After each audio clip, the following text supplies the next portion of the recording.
This program was made possible by the City of Oceanside and the following KOCT corporate sponsor. Enjoy Professional Hair Care offers over 30 pH-balanced and stable products designed to meet the needs of every hair type and delivers beautiful, healthy hair from start to finish. And just remember to enjoy. On this all-new edition of Inside Oceanside, we get the story behind a long-lost letter from World War II and its intercontinental journey home. Next, we attend a recent art auction for the benefit of North County Lifeline. Then, we get the lowdown on one of the oldest living things in North County. Join us for these stories and more on this all-new edition of Inside Oceanside, starting right now. What inspires a collector to return a long-lost 65-year-old letter to the rightful heirs who live on the other side of the world? Join us as we delve into the mystery and learn the motivation. Rex Butler says he's just a collector. Found this box, and like most things that we buy, took it home and put it in the garage. But when this North Carolina man finally got around to inspecting a box of old photos he bought at an antique store, what he found amazed him. Not only are there letters from a Marine to his son, in the last couple that I opened up, there are items from Iwo Jima.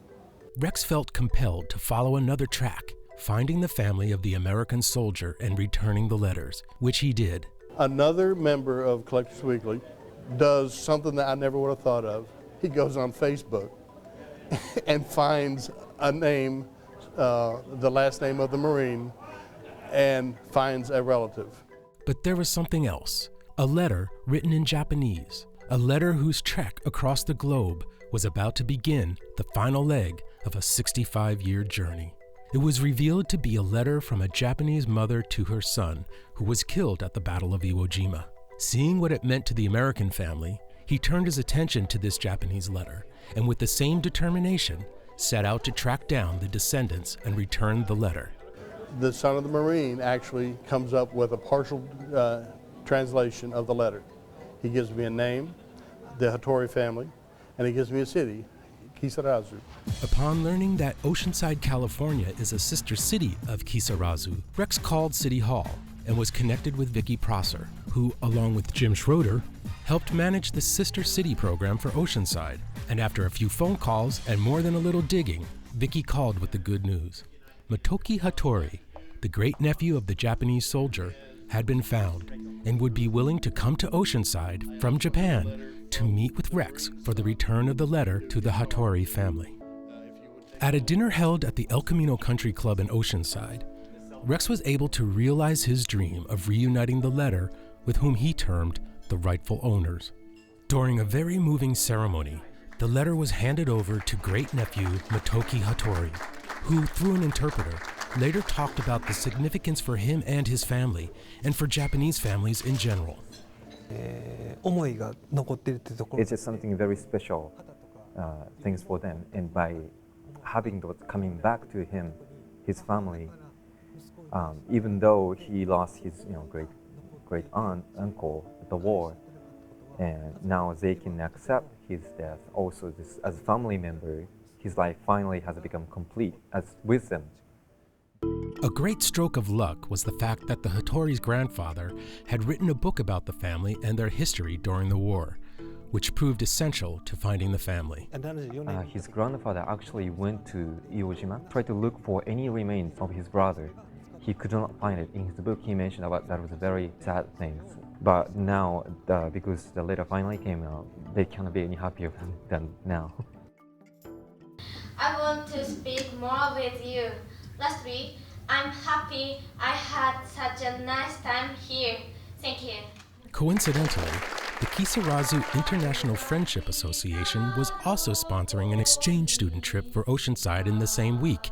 To thank their American hosts, the Kisarazu students entertained the crowd singing Japanese songs and American standards. By me, oh, stand by me.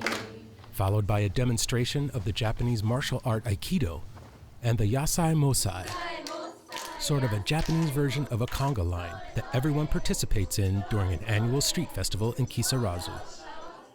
One can wonder about the likelihood of someone finding the Hattori letter and being willing to take the time to find the family, let alone return the letter. So I asked Rex why this was so important to him. I'm adopted. I grew up in a children's home in Kentucky.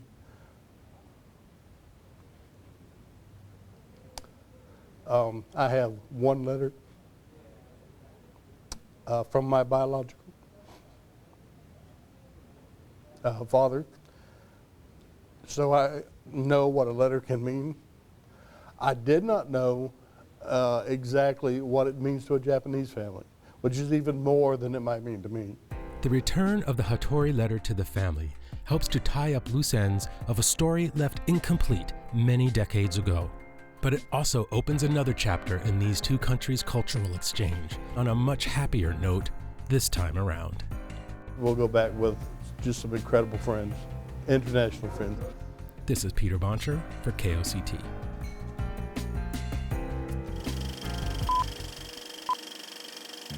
Oceanside's Heritage Days celebrates Oceanside's rich past and brings attention to the nonprofit Friends of Oceanside Parks, an organization helping to maintain parks and recreation services in Oceanside.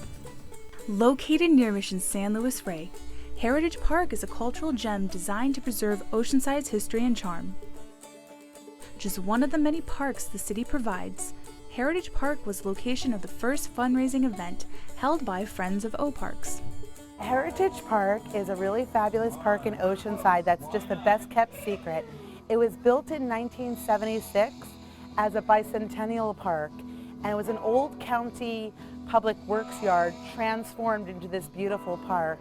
The Friends of Oceanside Parks decided to hold their first event here to showcase Heritage Park, since it's such a cute, adorable park and just so family friendly, and some beautiful shade trees.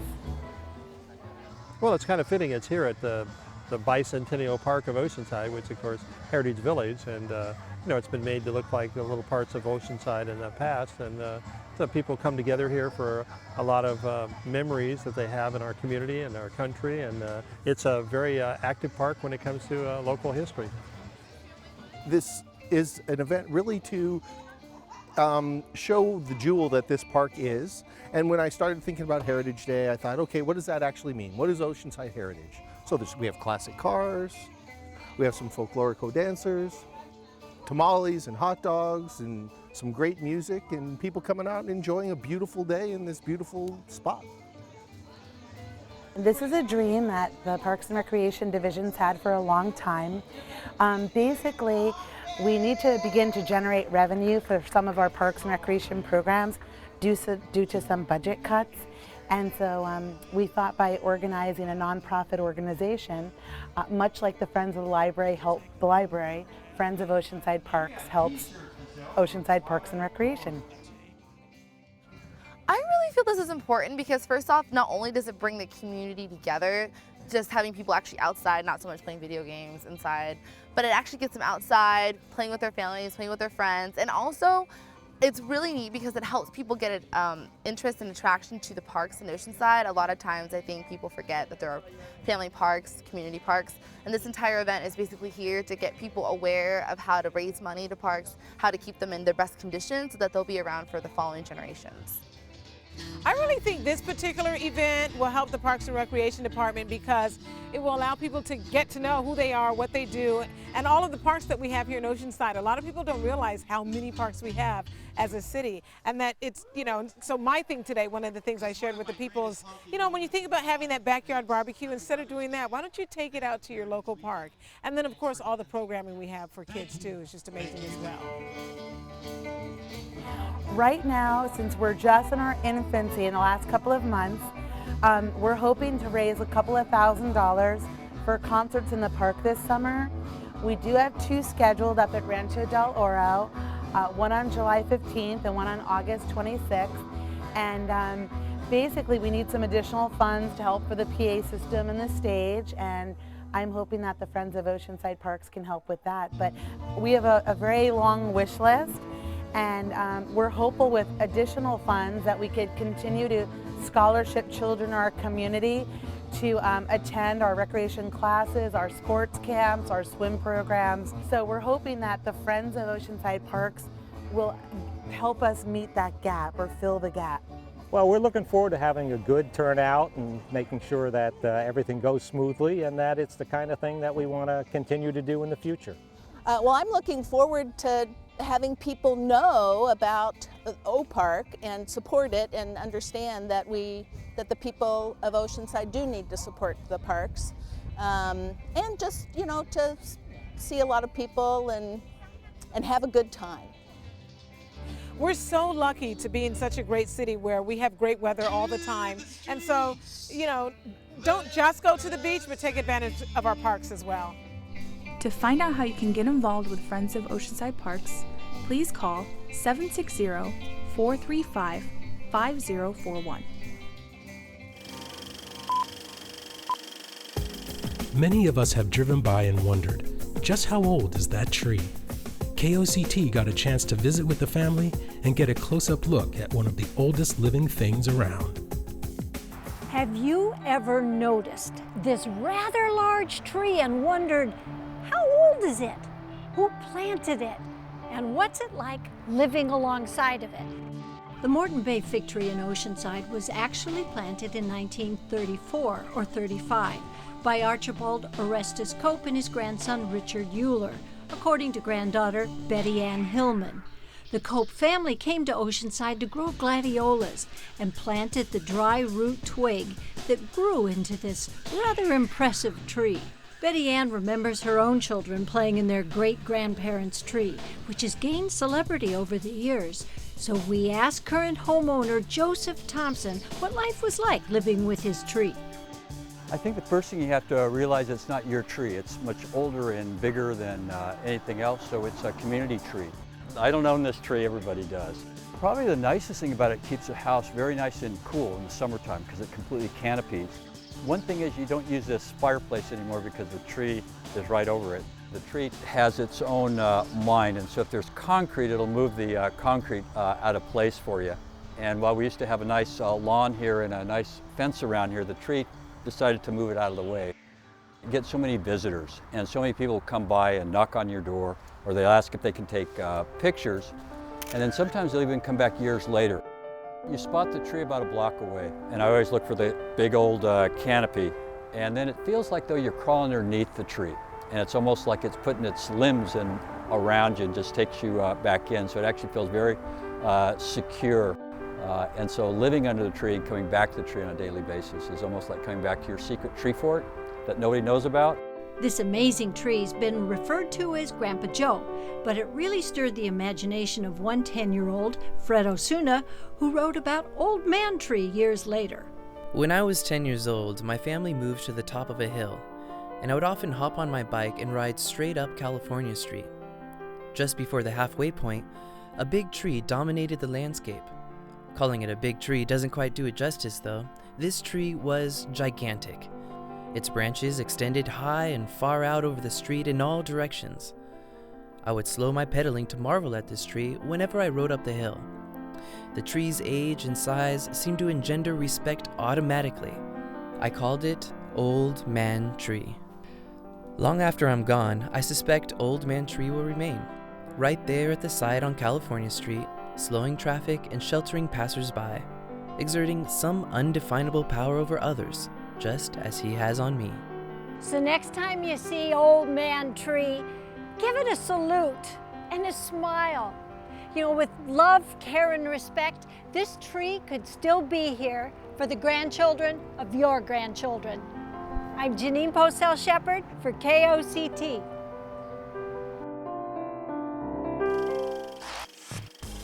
North County Lifeline is a youth program designed to benefit the entire family by keeping kids off the street and focusing their energy into creative projects. A recent art auction helped raise funds for the program. North County Lifeline is a youth-centered program designed to help today's young population overcome certain hardships they may be faced with. As an effort to raise money for the program, North County Lifeline held its second art auction where many came out to bid on art pieces created entirely by the youth.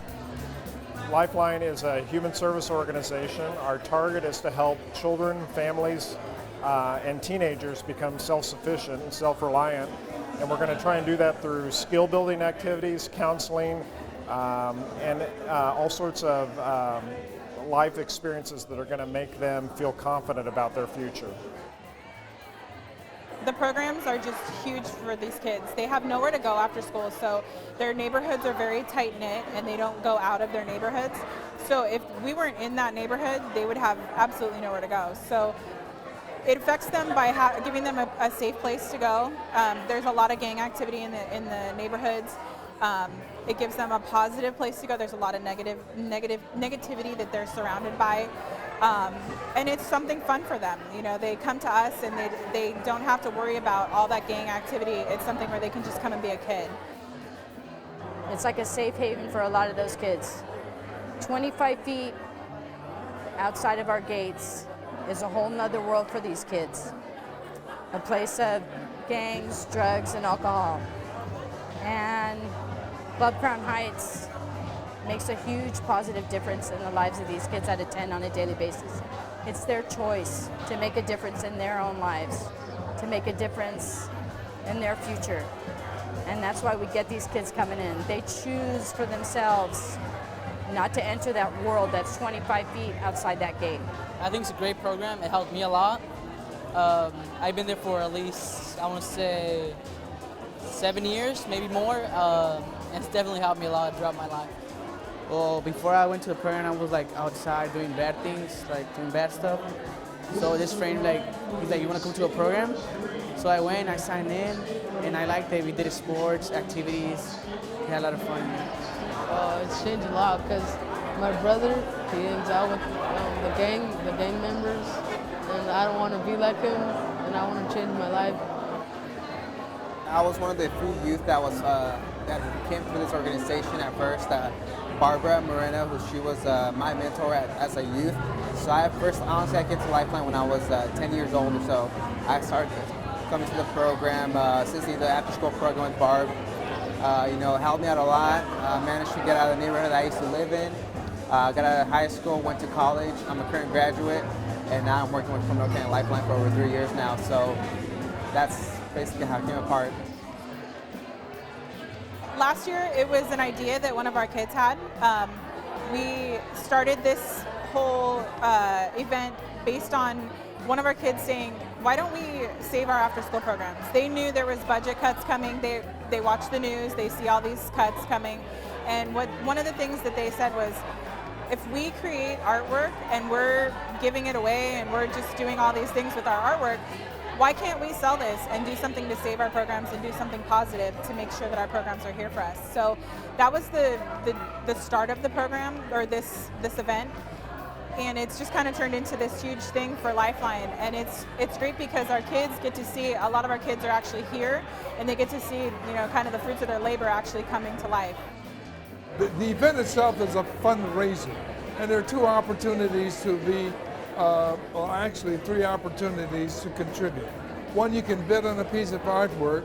2, you can bid on a item which is going to be auctioned off. And 3, you can just come out of your pocket and write a check. I would encourage people to, if they own a business or work in a business, to see if they could possibly get involved by sponsoring the event in some way, or contributing their time in some way. Also, to come to the event really and get involved and bid on art, and see what we're doing here, and what great skill these kids have. They're really talented. My one hope for this event is that people realize what we really do with these kids and see the difference that we make with these youth, because these youth don't always get a voice, and so the fact that we're able to be a voice for them is huge for us. My motto is, if I can save one kid's life, I'm making a huge difference. Every single one of those kids that attends my program is my baby. As you can see here today, it's a huge, huge accomplishment, and it's all because of them. This is their life, this is their world, and this is their beautiful future. Lifeline gives them hope for a new future. For more information on North County Lifeline, please visit nclifeline.org. Much attention has been focused on nuclear power plants since the Fukushima nuclear disaster in Japan. A recent presentation at El Camino Country Club in Oceanside helped shed light on our own nuclear neighbor, San Onofre. The recent nuclear power plant disaster in Japan naturally raised questions regarding the safety of our own nuclear power plants here in America. So when a representative from the San Onofre Nuclear Generating Station, Christopher Abel, offered a presentation explaining operations at the plant to the Oceanside Rotary Club, KOCT was there. The presentation, which included a question and answer period, covered the technology used by the plant, as well as emergency protocols in place for responding to disasters. San Onofre sits on 84 acres and generates 22 million megawatts of power, enough to power 1.4 million homes. Okay, so let's talk a little bit about... Chris explained the technology employed. Uranium fuel pellets are placed end-to-end in long metal tubes called fuel rods. The fuel rods are placed within a reactor, whose 8-inch thick walls contain the fission process. The reactor is then contained under an airtight dome with walls 4 feet thick, a sight familiar to anyone who has driven the 5 freeway.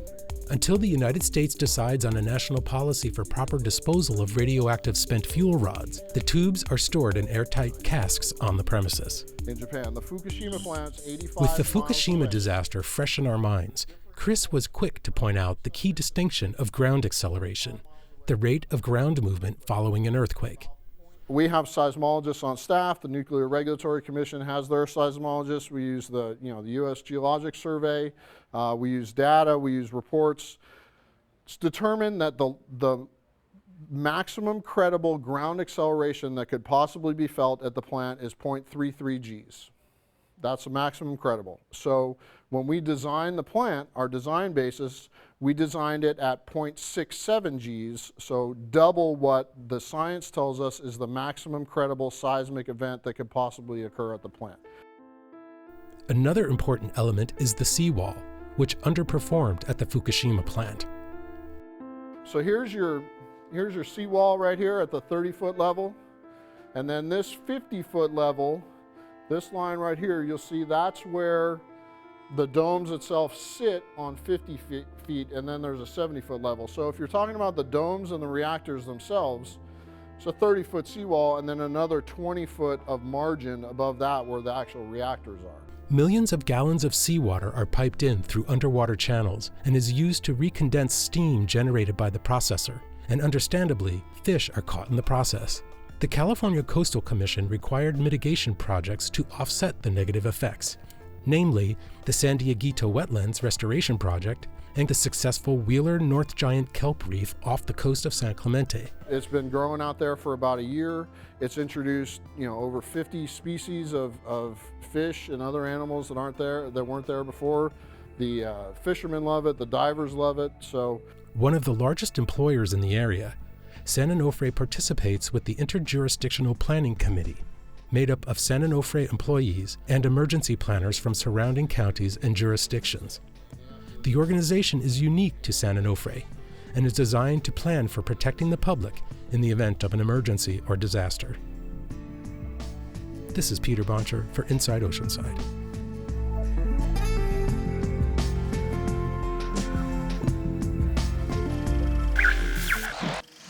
They call themselves San Diego's first fruit wine company. Come along as we find out how these two young brothers took a dream and turned it into a business they are passionate about. All it took was a sip of wine. My wheels started turning, I think Alan's wheels started turning, and we said, wow, you know what? This is good. Let's run with this. I think it has potential. A swallow of sweetness that would be the first taste to their success. The wine they tasted was fruit wine, made just like regular wine, but instead of using grapes, it's made with other types of fruit. Our business partners, Bobby and Devin, they had been making the wine for 5 or 6 years as a hobby. A lot of people in the area are doing, brewing their own beer and making their own wine, and they had been doing that. When they came over one day and brought some of the wine they made, we're like, what is this? Like, oh, it's plum wine. We're like, wow, that is good. After the idea sprouted, the twin brothers began building their winery business from the ground up. Coming into this whole thing, we didn't have any suppliers in place. We didn't have an idea about who to approach for labeling. We didn't have the labels designed. We didn't have a website. We didn't have anything. So really at every stage it's taken all of our effort. And while there were challenges and fights along the way, and watermelon, you kind of think you want a crisper type of a wine. I would say more crisp, probably. Or more crisp, not sure. That's grammar. Thanks, Al. the brothers thrived, thanks in part to their undying perseverance. I mean, I never really lost hope, and even today, if this entire winery burned to the ground, I'd try it all over again. There's no such thing as failure. It's always a stepping stone. So I don't think there was any point where we have said so far, man, I'm not sure if this is a good idea. I think we just strengthen our resolve and go after it more. And yeah, I don't think there's been a point where we've considered throwing in the towel. 2 years later, the California Fruit Wine Company was born, notably the first fruit wine company in San Diego. And they want to keep it that way. We want to prioritize North County in particular because that's where we grew up. We grew up in Vista Oceanside, went to school at Rancho Buena Vista High School. We're North County kids. Our friends, when they go out to Carlsbad. So we're trying to prioritize getting into retailers, getting into restaurants in North County. So Oceanside's a part of that. Vista's a part of that. Carlsbad, Escondido. We're going directly to consumers. We're at farmers markets, and we hope to be in Oceanside's farmer market by fall. The latest. Their company offers 4 types of wines at the moment: peach, plum, cherry, and their bestseller, strawberry. But the brothers like to experiment with different fruits that could potentially work as a wine. Watermelon is their latest test trial.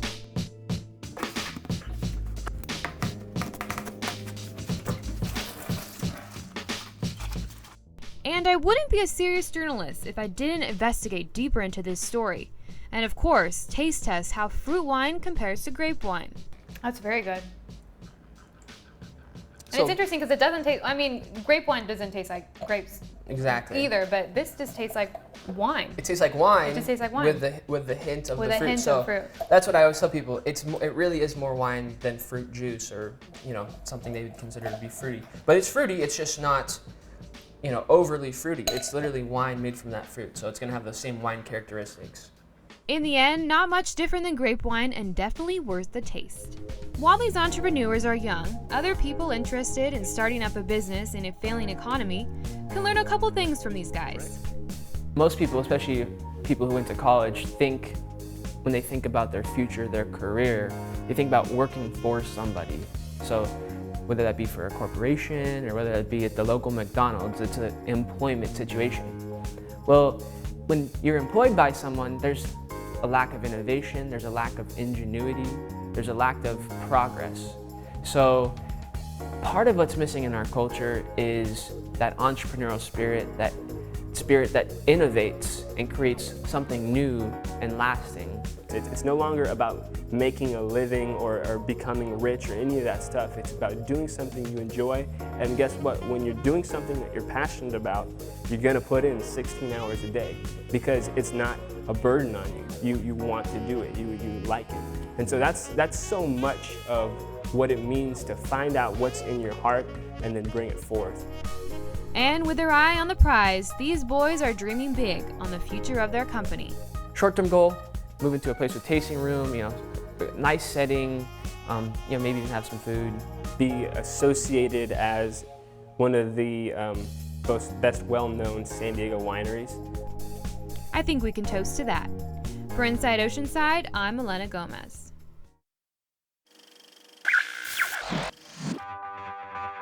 You've been watching Inside Oceanside. You can see this program, as well as other KOCT programs, on demand at our website, koct.org. And remember to check us out on Facebook and follow us on Twitter. Thanks for joining us, and keep watching. We may be in your neighborhood next time on Inside Oceanside.